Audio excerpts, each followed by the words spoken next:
This is CBC Winnipeg News.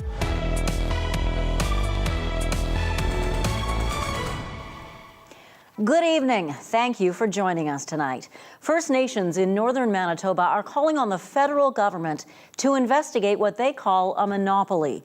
The fly-in communities of Wasagamak, St. Teresa Point, Red Sucker Lake, and Garden Hill First Nation rely on perimeter aviation for both commercial and emergency flights. But as the CBC's Emily Brass reports, leaders from these communities say the airline causes undue hardship. High airfares, baggage fees, and serious delays. Anishinaabe Okinawan leaders say those problems are not only costly, but life-threatening. She was in a critical condition.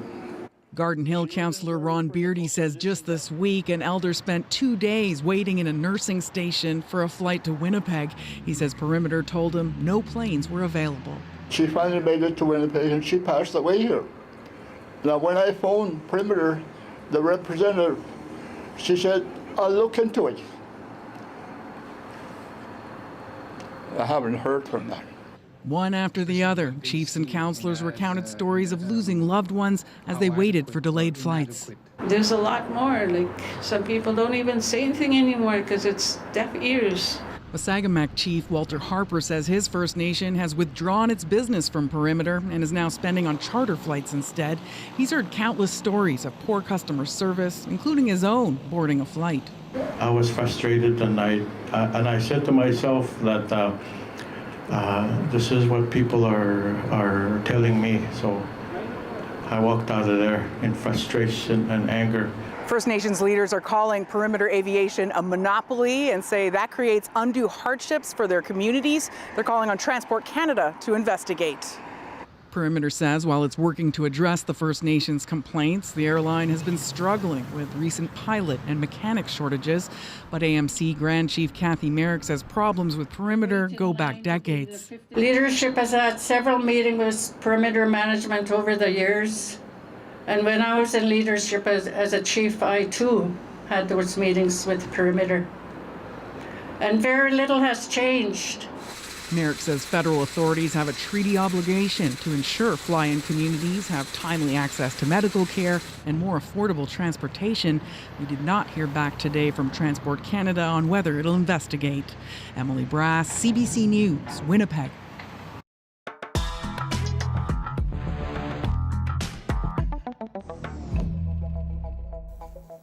The PC Manitoba Party is launching its re-election campaign with a rally tonight.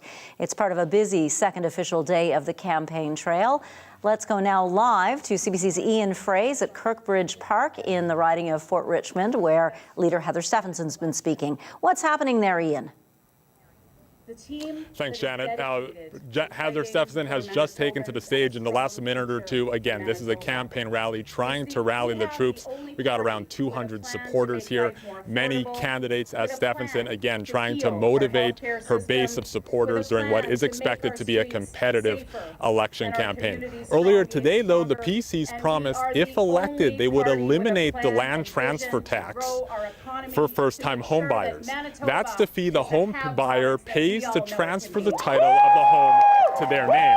Riel candidate Rochelle Squires says this will make home buying more accessible. We know that it's become even harder for families to get into a home. If you look at the market, the cost of housing prices and a variety of other factors, we know that the time has come to ensure that we're looking at substantive relief and incentives for people to lay down roots in our province and Manitoba. Because it's really exciting. This will save the buyer of the average detached home in Winnipeg around $5,700. Now, Ian, I understand the Liberals released their entire campaign platform today. What are the highlights? Yes, that's correct. Leader Dougal Lamont says, unlike the NDP and the Tories, his party is focused on people. Averaging over 690,000 jobs in 2023, way surpassing. The Liberals are promising, if elected, a minimum income for seniors, those aged 60, as well as people with disabilities. The Liberals will also extend Medicare to include mental health workers and bonus pay for healthcare workers. The Liberals will help pay for this by no longer giving education property tax rebate to the richest 80% of people. Only difference between what the NDP and the PCs are doing, as far as these checks are concerned, is that the NDP's payments will be direct deposit. And I think what the Manitoba NDP is doing is actually harmful to progressive movements everywhere, Liberals included, because they're putting the NDP seal of approval on right-wing policies that just don't work. In Canada. The Liberals would also reduce the income tax for everyone making less than $120,000 in a year. Everybody making more than that will end up paying more than taxes. And as for the New Democratic Party, it says it will somehow let people see emergency room doctors without going to an ER. What's that about, Ian? Yeah, if the NDP is elected, they will establish new minor illness and injury clinics. This will essentially be, more options for urgent care. 3 are established the 4 would be built in Winnipeg and 1 would be built in Brandon. This is inspired by an idea that was established by some doctors in Corden, on Corden Avenue. NDP leader Wab Canoe says that patients could get treated and be on their way within 15 minutes. An innovation to healthcare that is going to make things more convenient for you and your family when you need to get the stitches or the cast. But it's also going to be a powerful recruiting tool and retention tool for emergency room physicians in Manitoba. Canoe expects to open a new clinic every year. He expects that this will cost the NDP around $200 million if they're elected through incentives and operational costs. Janet. Thanks so much for that. This is CBC's Ian Fraze reporting live tonight. Housing advocates want the Manitoba government to play a larger role in making sure people have safe places to live, no matter who's elected. The Right to Housing Coalition released its 5-point plan, calling on all the parties running in the election to support it. Shauna McKinnon is a coalition member and a University of Winnipeg professor. She says many problems facing our province cannot be solved without housing. So you can't talk about health, education, safety, addressing, crime. None of this you can talk about if we don't have safe, accessible housing for all Manitobans. The plan includes calls for 10,000 units of rent geared to income housing over 10 years. It also calls for maintaining existing social housing, tighter rent controls, and increased social supports.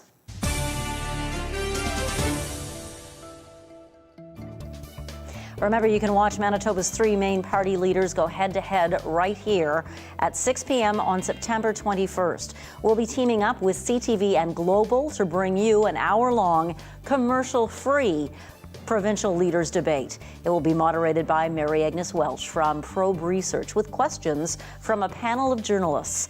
We'll also bring you live analysis immediately following the debate at 7 p.m. You can watch that on our website and our CBC Manitoba YouTube channel. A woman is suing former Assembly of Manitoba Chiefs Grand Chief Arlen Dumas. She says he raped her and sexually harassed her while they both worked at that organization in early 2022.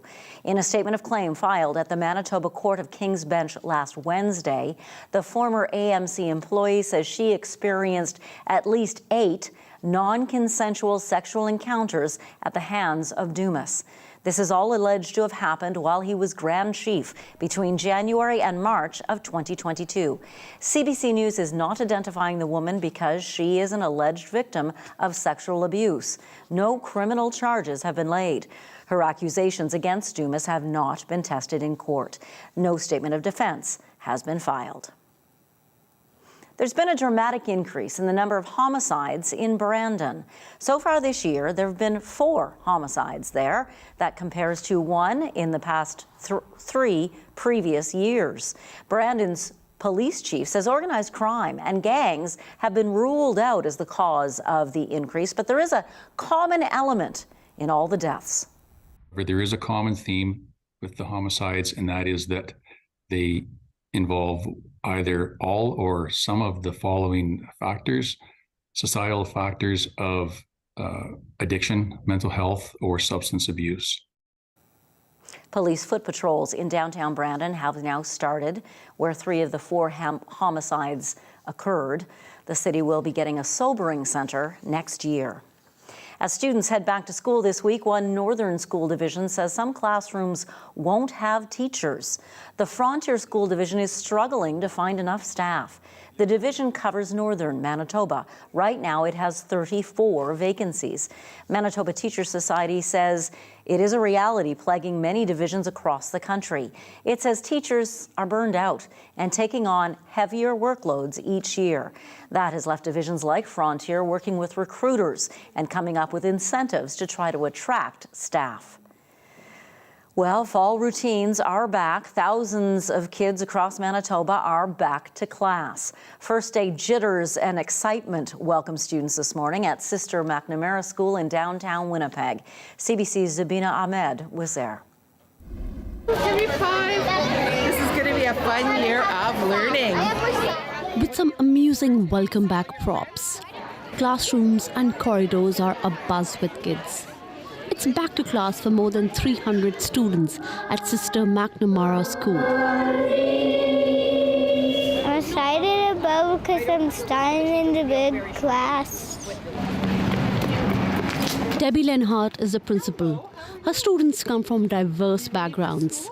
Most of them are new to Canada kids. Go for breakfast. We have a high population of new to Canada families, so that's really exciting to welcome them and making sure that all of their needs are being met here at our school, and for them to experience Canada, what that's going to be like for them and what a new school experience will be for them.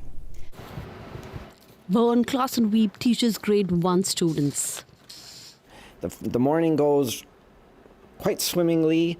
Afternoon, they start getting tired, but that takes maybe a day or two, and then all of a sudden the routines start kicking in, and they're excited to be here. Leah Pajay teaches grade 4. She's Métis and looks forward to introducing Indigenous education. Well, it's really about understanding Indigenous history in Manitoba and Canada. Lots of connections to land, lots of connections to people, and really recognizing that Indigenous history, Indigenous present, and Indigenous future is a huge part of us living in Manitoba. Introducing Sister Max, superhero. Marjorie White is starting as a new teacher for nursery ages. There's meaning behind her superhero theme. Kids are naturally superheroes, and when they, this is the first part that they discover their hidden powers. What kind of things have you got in your backpack this year? Lunch and a note for school supplies. Can we see it? Can you show me your backpack? Zabina Ahmed, CBC News, Winnipeg. That is a beautiful backpack. You know, back to school time can also be an anxious one for students. I spoke with clinical psychologist Dr. Raymond Abdul-Rahman about this yesterday. Dr. Abdul-Rahman, thank you for joining us. Thanks for having me. How common is it for students to experience back-to-school anxiety? It's actually a pretty common problem. We know that the general population, there's 1 in 4 people who experience anxiety. And we know that, prior to the pandemic, at least 10% of children, 10 to 13% of children would have had anxiety. But post-pandemic, it's actually even far more common, and that rate's doubled. So we see about 20% of children in North America struggling with anxiety at school. And of course, during the pandemic, many children had the option of staying home, of doing homeschooling or of doing online lessons. Does that make it harder for parents to be consistent and to say, no, you have to go? It does make it a lot more difficult. I think we've gotten over some of that hump, with us getting back to school. But what it doesn't change is the fact that anxiety still exists. And so, 2 of the more common types of anxiety disorders we see in children, particularly post-pandemic, has been social anxiety and OCD. And we see that in adults as well, too. But, when we avoid our fears, our anxiety tends to get worse. And that has typically been the case with anxiety post-COVID as well, too. And so people who had social anxiety or didn't, and then, were given the opportunity to not have those skills of developing social interactions and social skills, that anxiety became far worse. And so it became like one giant societal avoidance, and for the protection of the greater good, I think, of all of us, but it did have that secondary impact. And so we see that now still existing at a high level with children across North America. So what can we do to help? Yeah, and so in the same way that we recognize that avoidance makes anxiety worse, I always say to the people that I work with is that you want to avoid avoidance. And so that means we gradually is the key word, is face our fears. And so, the solution is not really at the beginning of school, but really at the end of school. So anytime I'm working with somebody, I say, we've got this break over the course of the summer. This is when avoidance can run rampant. For children, it's a time of break, but I say we schedule in a lot of the things that made them feel anxious, at least a little bit, to maintain some of those skills that we need to overcome anxiety. So let's hope that the families who are listening to this go, yes, that's exactly what we did. But what if they didn't? What if this is something new that they're seeing, or, it is now September? So how do you help that child you love get going?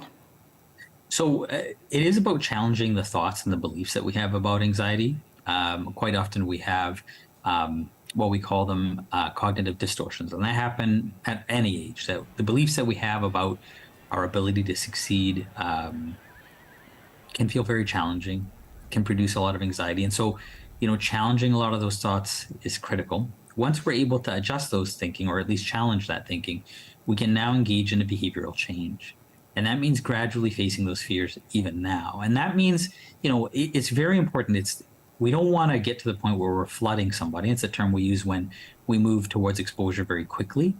But we also don't want to avoid and become so soft that people don't actually have the opportunity to face those fears. So we have to find a middle ground. We have a resource actually on our website.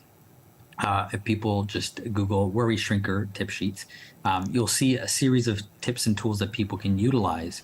But it's also important to get help sooner than later. Now, that poses a bit of a challenge as well, too, because access to psychologists is limited. But if you're recognizing a problem and you think your child needs help, getting help sooner than later is very helpful, particularly if it hasn't been helpful trying that on your own. Dr. Raymond Abdul-Rahman, thank you for your time today. Thanks for having me.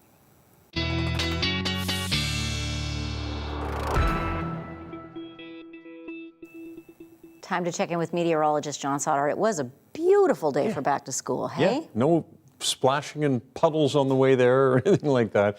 Yeah, absolutely gorgeous day. And not just here in the south, but pretty nice across the north as well. Here's a look at the current conditions here in Winnipeg. And we did get to 18 earlier, but one thing you'll notice is that by the time we get to the supper hour, temperature is already starting to fall off. Sun sets at 8:02 tonight, so earlier and earlier.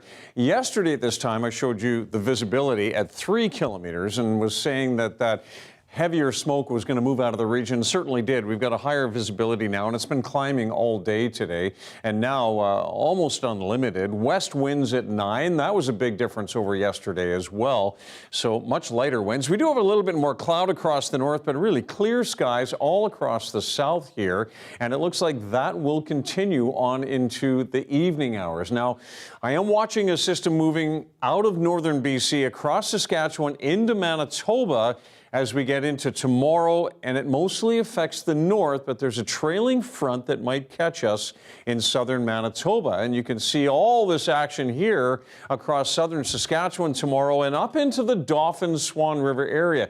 I think the chance for showers in Brandon is actually quite low, but the rain across the north, by the time we get into later Thursday and Thursday night into Friday, will be amounting to about 15 to 20 millimeters. So here's Thursday afternoon. All this rain has already moved off to the northeast. And here's the trailing front. Now, earlier today, the forecast model didn't have quite as much of a vigorous, well-organized front late in the afternoon. But I was talking about this chance of a shower yesterday, late afternoon, early evening for the Red River Valley.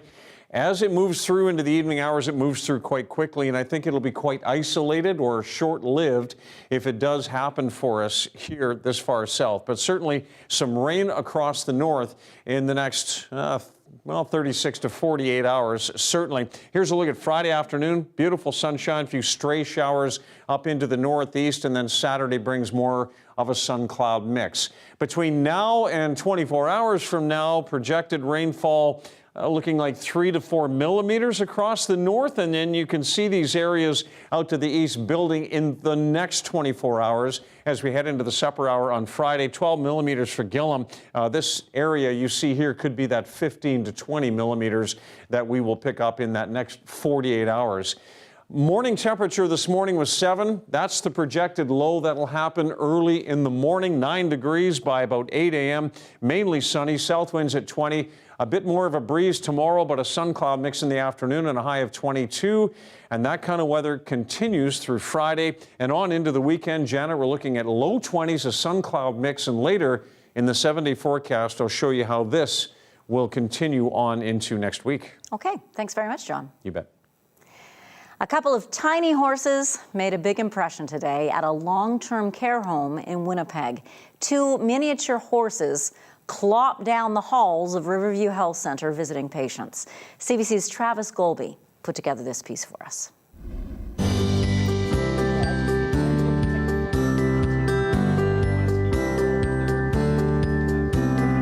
When they come in through the room, there's a sense of awe and amazement, and it can be, a little shocking, but that's great. That's part of the human experience, right? As we've gone down the halls today, you can feel and you can sense that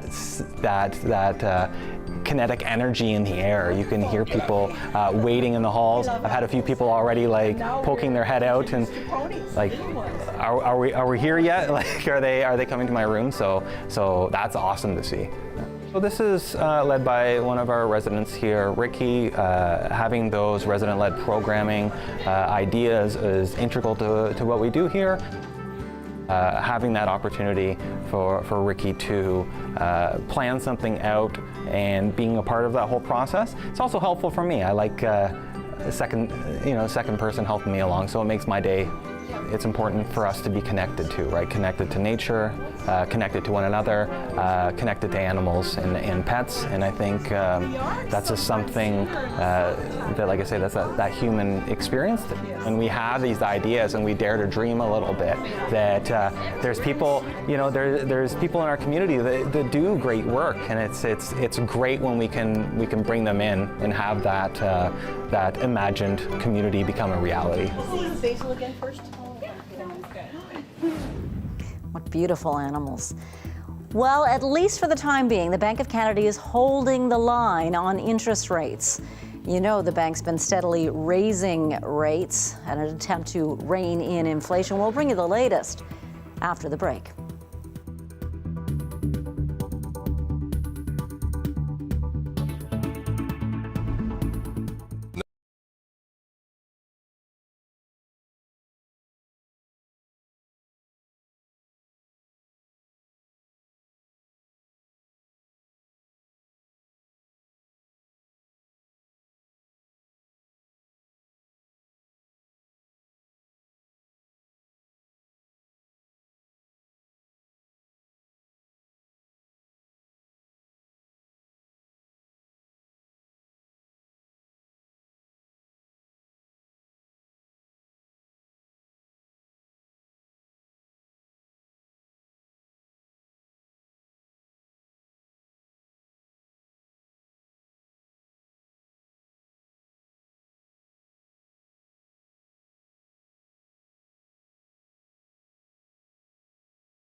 The Bank of Canada is holding its key interest rate steady at 5% for now, but it kept the door open today to further rate hikes if higher inflation persists. Senior business reporter Nisha Patel explains.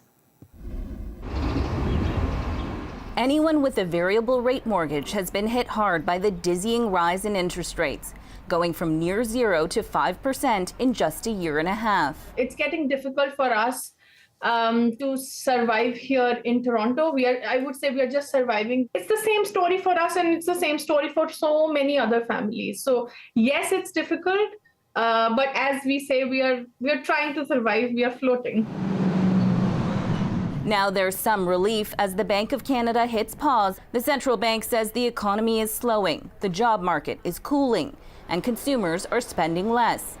It all comes as higher borrowing costs start to have an impact. I'm in the camp that says they should have stopped at 2.5% and then let things settle out. Jim Thorne runs an investment firm. He says the central bank should have stopped its rate hikes some time ago. They're going to go too far, and that means Canada's going to have a hard landing in 2024. In other words, a recession may be on the horizon. The labor market will experience further weakness as a result of the lagged impacts of these interest rate hikes, which obviously isn't great news for Canadian workers. Still, many economists say higher rates are what's necessary to get stubborn inflation under control, because leaving it unchecked would be worse. When inflation is very high and when there's a lot of components of inflation that are running well above the 2% target, the economy becomes less and less efficient. Inflation in Canada hit 3.3% in July. That's still out of the central bank's comfort zone. The bank warned if it sees any signs of inflation surging again, it's prepared to raise interest rates even further. Nisha Patel, CBC News, Toronto. Prime Minister Justin Trudeau addressed the summit of the Association of Southeast Asian Nations today. He also held a whirlwind series of meetings, and he played up Canada as a dedicated trading partner. CBC's Evan Dyer has the details. Prime Minister Justin Trudeau appeared to get a warm reception today as he met with the leaders of South Korea, Vietnam, Malaysia, Australia, and the Philippines, whose president said that Trudeau's attendance at the ASEAN summit had created a good impression. Again, a rather new development, and which we in the region find a rather prescient move on the part of Canada. Trudeau invited Filipino President Bongbong Marcos to Canada. The visit is expected to take place next year. What Asia is about, and I can say this as an Indian born myself, is it's about relationships. And it's about relationships, and it's about more relationships. And the more you do, the more time you spend, the more you cultivate. Canada is trying hard to cultivate those relationships, opening new trade offices, appointing a new trade representative, and planning 5 new Team Canada trade missions. Canada is committed to increasing our engagement and being an even more active presence in the region. Today, ASEAN formally declared Canada a strategic partner, and Trudeau made a pitch for Canadian exports. Last year, Canadian exports from and imports to ASEAN increased by 29% from the year prior. That's great, but we need to do even more. In the nearer term, Canada looks forward to concluding a Canada-ASEAN free trade agreement. Canadian trade with this region is booming and free trade talks are advancing, but another growing market is proving a tougher nut to crack. 5 days ago, the Trudeau government unexpectedly put free trade talks with India on pause. On Friday, Prime Minister Trudeau heads to New Delhi, where he's expected to meet Indian Prime Minister Narendra Modi, and Canadian exporters are hoping he can put those talks back on track. Evan Dyer, CBC News, Jakarta. Insurance fraud experts are warning of a national crisis of vehicle theft. A CBC News investigation has tracked down vehicles stolen from Canadian driveways and taken all the way to Africa. David Common breaks down the workings of a vast criminal network that sees Canada as a target. Here in the West African nation of Ghana, there are a lot of signs of Canada, because if you know someone who's had their vehicle stolen, or if you've had your vehicle stolen, there's a decent chance it's ended up here. Take a look and I'll explain what we mean here. So, Dodge Ram here, this one, we took a look inside. There's insurance documents for the original owner, North York, Ontario. It was likely stolen out of their driveway at night, although we are now seeing increasing carjackings, more violence that's used in what is a surging crime in Canada run by organized crime. And the authorities in Ghana are pleading with Canadian authorities to do something about it, to take more action, because in just the Greater Toronto and Hamilton area, 27,000 vehicles were stolen last year. It's not just Toronto either. Take a look. The original license plate from Quebec on this Ford F-150. You know, up here, that's a CRV. This vehicle came out of New Jersey. But for the most part, these are Canadian vehicles. 2/3 of them in this lot seized by authorities here in Ghana. This particular vehicle, see if we can pull it off here. This, we know, is from Ottawa. Reported stolen, was attempting to be sold here. How do they get here? Well, inevitably, when they get stolen, they rapidly get put onto trucks, onto trains, and into the Port of Montreal. They are shipped onwards from that point and get to places like this, get to Ghana, but get beyond, get throughout Africa and the Middle East, where they are sold as legitimate vehicles driven by people. And of course, it's costing Canadians dearly as our insurance rates go up to pay for this surging auto theft. David Common, CBC News, Accra, Ghana. Wildfires in Western Canada have, as you know, forced people out of their homes. But they've also put wildlife on the move. Now, one city in northern BC seems to be getting more than its share of black bears. And that's a potentially deadly situation for the animals. CBC's Lindsay Duncombe has the story. This sanctuary for orphaned bear cubs is expecting a busy year. It's going to get really bad. The need will be humongous.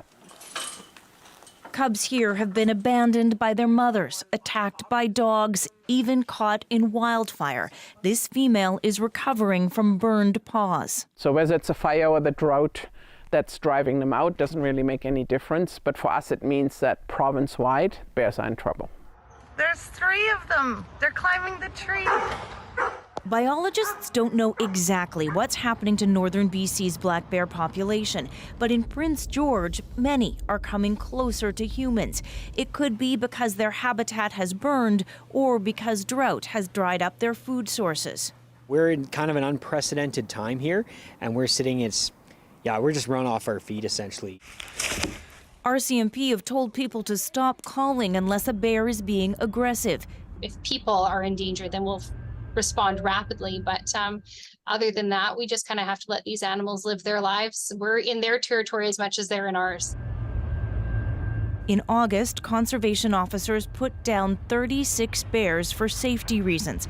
Compare that to last year when no bears were killed. Anytime that people are interacting with bears, it just increases the possibility or the percentage of bears who may end up getting killed because of those interactions. They're distinctive. They have distinctive Advocates say protect the bears by getting rid of any food.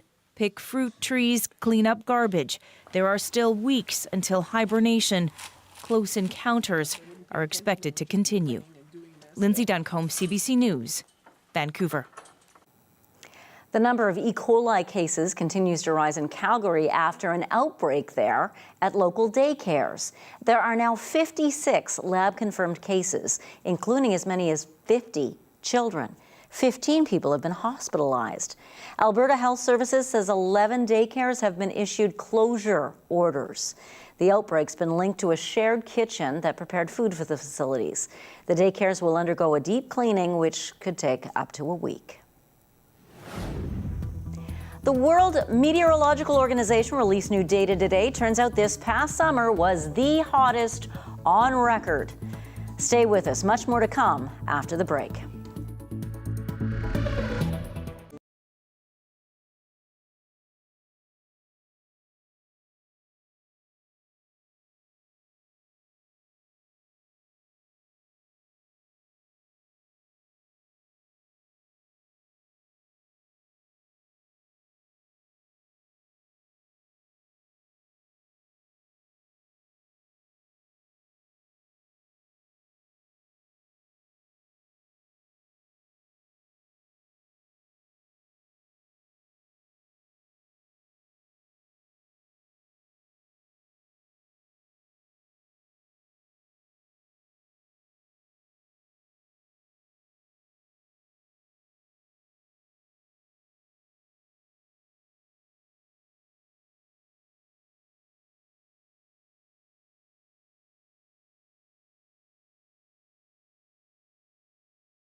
The Northern Hemisphere has been having its hottest summer on record. According to figures released today by the UN's World Meteorological Organization, last month was the hottest August ever recorded. July surpassed all records and was the hottest month ever. June broke records as well. Earth just had its hottest 3-month period on record, with unprecedented sea surface temperatures and much extreme weather. The UN scientists say it's not just the record high temperatures that cause concern, but the persistence of the conditions that led to the records. So far, September temperatures have been above normal. As students headed back to class in Ontario and Quebec this week, school boards there were taking special precautions to beat the heat. Some suspended outdoor activities, others rotated students between their classrooms and other air-conditioned parts of their school. Some canceled classes altogether.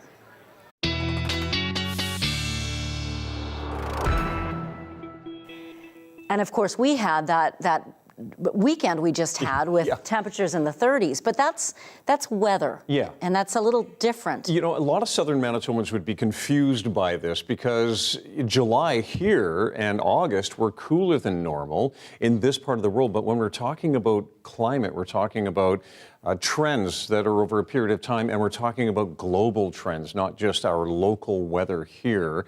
The other person at the panel there, she talked about extreme sea surface temperatures, and that can lead to more hurricanes and more strong hurricanes, and we're already watching another hurricane in the Atlantic, and I've got that queued up for you right now. It's called Lee. It is about 2,000 kilometers to the east of the Caribbean islands right now as a Category 1 storm, so packing winds right now of 120 kilometers per hour, but in the next, well, several days, we'll see that this goes to a Category 2 storm and then a Category 3 storm by Friday afternoon, and then an absolute monster at Category 4 with 240 kilometer per hour winds on Saturday afternoon. So that's 72 hours away. Now, the long-range forecasts for this keep it north of the Caribbean islands and likely swinging north of Turks and Caicos, but may impact Bermuda. And as it swings north, it'll continue to impact the U.S., not making landfall in the U.S., the way it looks right now, but we'll have to watch it carefully. Current temperatures right now sitting right around seasonal for this time of year and this time of day. 17s around Winnipeg, a little bit warmer out to the west. And then farther west, we're looking at 20s and 21s in Melita up through Brandon, Dauphin, and Swan River, and slightly cooler back to the east with 13s and 14s in northwestern Ontario. In the north, a little bit more cloud today, but some decent numbers, 13 to 16 from Thompson down through the west, 11s in Lynn Lake and Churchill, and those are the current temperatures at this point in the day. And there is the cloud cover, and here is the clear sky across the south, and it will continue as a partly cloudy sky for northwestern Ontario tonight, between 6 and 8 for a morning low. Here in Winnipeg, clear skies down to 7, Steinbach getting down to 6. A little bit more cloud up in Barons River, but these overnight lows again are early tomorrow morning. And then in the southwest, down to 8 in Brandon, a little bit more cloud cover, so a little bit warmer through Dauphin and Swan River. And then across the north, we start to see some showers by morning in Thompson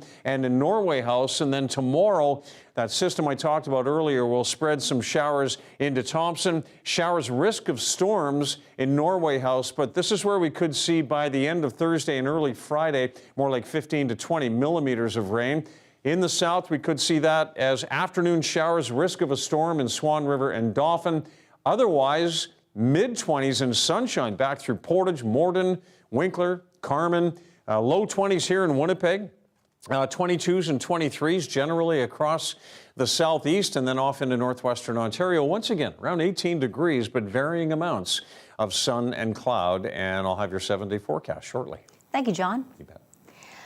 A cache of ancient weapons has been unearthed in a cave near the Dead Sea in Israel.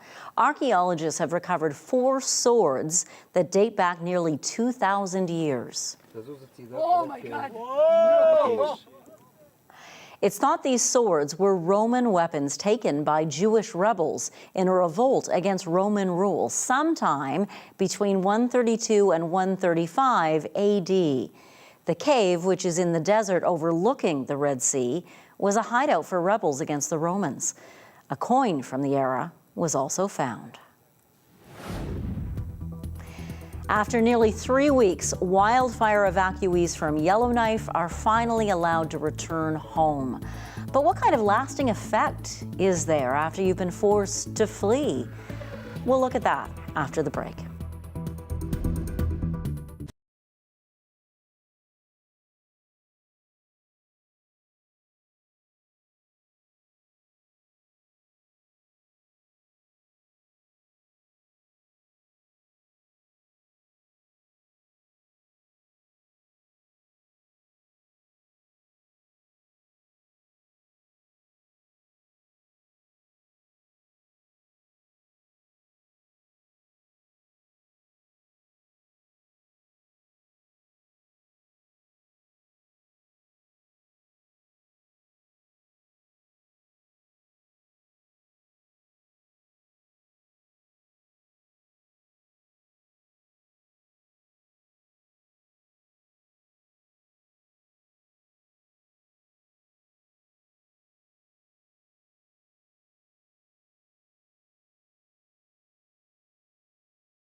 The city of Yellowknife is starting to come alive again. The evacuation order issued nearly 3 weeks ago because of a major wildfire has been lifted. CBC's Juanita Taylor reports.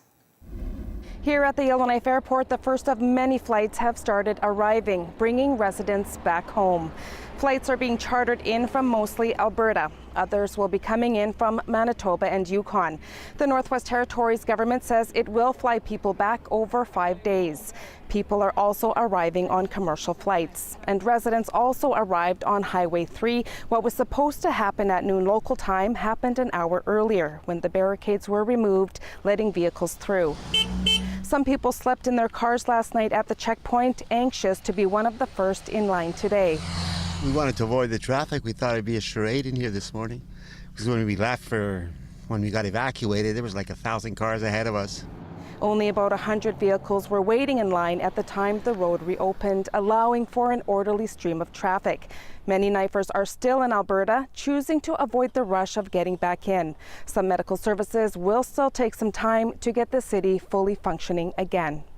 Juanita Taylor, CBC News, Yellowknife. Being forced from your community by a natural disaster, be it flooding or wildfires, has to be incredibly difficult. It'll take time for evacuees from the Northwest Territories to process all they've been through. I spoke with mental health advocate and author Mark Hennick about this on Thursday.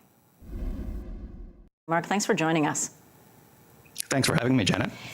You know, watching the wildfires that ravaged parts of this country this summer, especially BC and the Northwest Territories, has been upsetting for many of us. What psychological impact would you expect the people who were evacuated from their homes to have? Yeah, you know, it seems obvious to me that people involved with evacuation from natural disasters would be traumatized by that experience.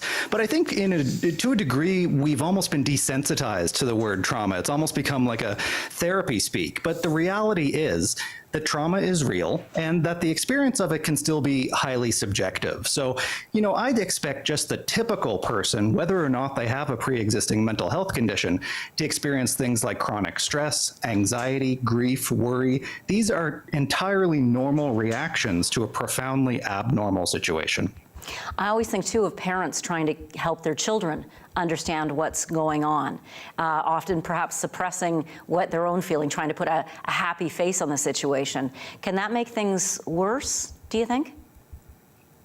I think sometimes it can, but the best thing that parents can do is to model how to manage difficult emotions themselves, not just to engage in some sort of toxic positivity and pretend that everything is okay. That actually doesn't help kids either. It doesn't protect them from anything, but rather to model healthy coping mechanisms. So being able to stay calm in a crisis, to stay focused, to regulate your own emotions, your kids watch that too, and that can actually be a really important lesson for them as well.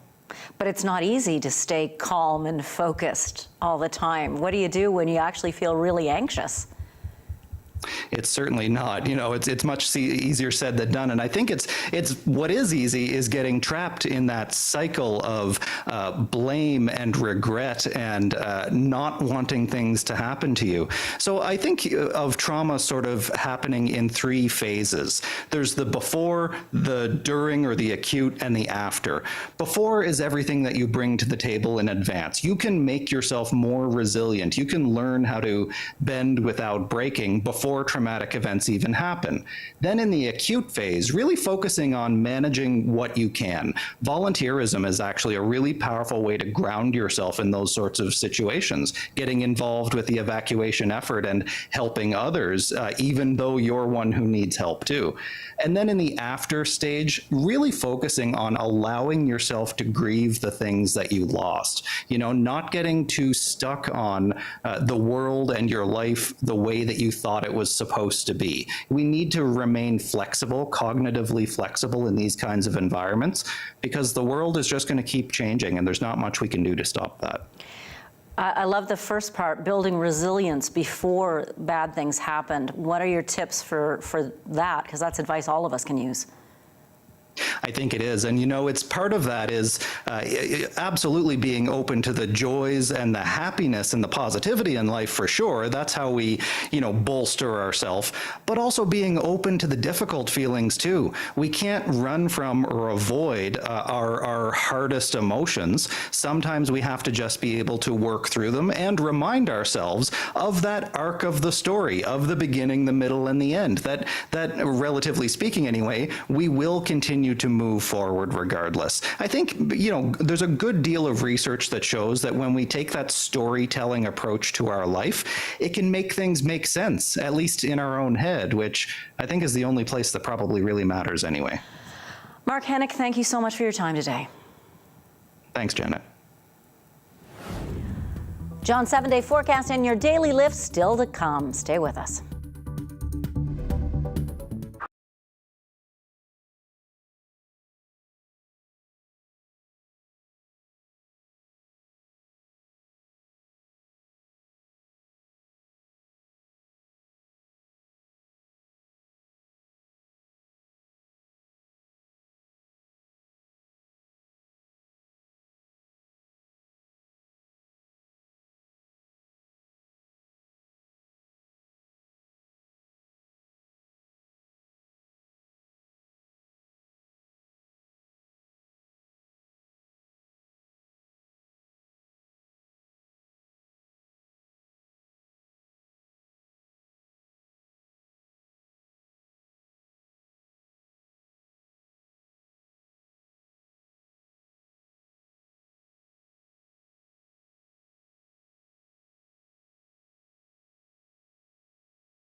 I was talking to some farmers today, and dry weather would be good to get the rest of the harvest in. Tomorrow we've got a chance of a late day shower, but a pretty consistently dry forecast for the rest of the week through the weekend and the first half of next week, and temperatures are even low to mid-20s over the next 8 days. So the Rolling Stones arrived at a theater in London today to launch the band's first album of original music since 2005. Amazing they're still going, eh? Mick Yeah. Jagger, Keith Richards, and Ronnie Wood talked to journalists like our Margaret Evans. Here's today's Daily Lift.